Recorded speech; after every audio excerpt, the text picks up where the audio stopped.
Emily, I have to ask, how are those feet doing? Now they're fine. I've had a pedicure since this film, so they didn't look great at the end of this film. Worse for wear. You have another hit on your hands. Yeah, you said it. What's the best part of making this film? I think it just was the most exhilarating, fulfilling experience. And I think knowing you're making something pretty extraordinary. I think as the days went on and the scenes went on, and just to see John work like that and just his conviction and the passion and the intensity at which he just applies himself is just, it's not just because I adore him and I'm married to him. It's because I genuinely think he's extraordinary. So that was just so fulfilling, the whole thing. Do you ever say, honey, can we change this or add this? Or I was thinking, Of course. right? I do that to everyone, though.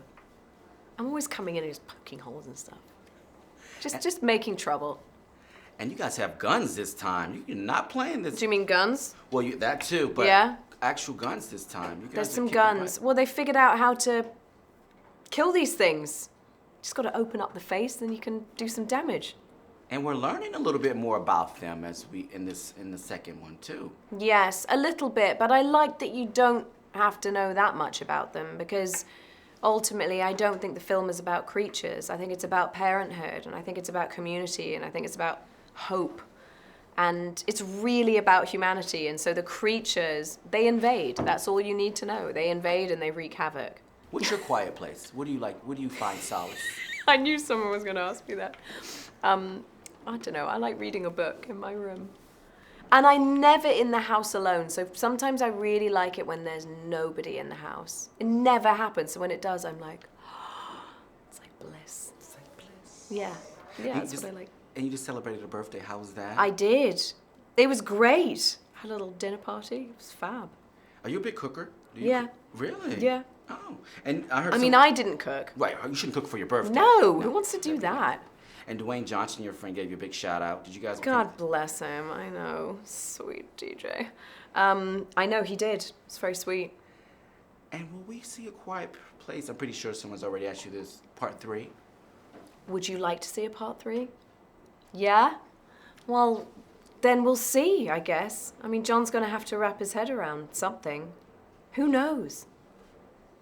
And you also, I read this about you. You said acting helped you overcome a speech impediment. What did you mean? What did you mean by that? Well, I had a stutter as a child, and it's not that, I turned to acting to cure me of it, which I think is sort of the headline. It's not really what happened. It's just that when you act, you don't tend to stutter. And so that's the case for a lot of my sort of stuttering friends in the industry, from Bruce Willis to Samuel L. Jackson.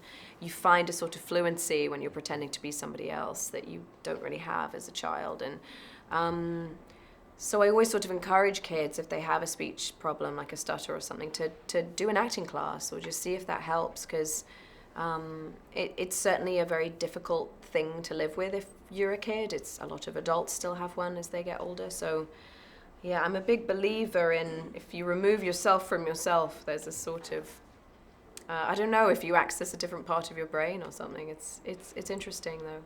Do the kids know that you guys make these frightening movies? I mean, we've told them a little bit about Quiet Place.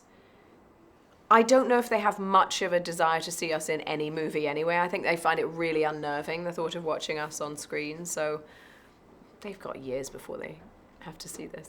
And let's talk about the phenomenal cast. Oh my Yeah, God. I know. They're just incredible. And I'll start with the kids, and really this was always supposed to be Millie's film, who plays Reagan. She's such a powerhouse. She's so arresting. She's so able, and I think John always imagined she should shoulder this next film, which is the way it should be. And Noah Jupe, who is just got the best fear face I've ever seen of any person in history. Like, he's just brilliant. And I loved working with Killian. He will always be one of my favorite people that I've ever been in a scene with. He's mega wattage good, and just a doll, and was so necessary to this whole process. And was it physically taxing on you? Yeah, this one was. Lots of running away. so much. I remember a lot of barefoot running, you know, much more than the first one. Yeah, because I was like, oh, their feet. I asked Millie too. Yeah. She was like pedicure too. Like, That's it. But I didn't have to push a baby out this one, so there's that. But I did have to carry one around in a box, so there's that. with oxygen. With an oxygen tank. So I got a lot of forearm workout in this one. Thank you for watching. If you want more extra, hit the subscribe button and the bell so you'll never miss a video.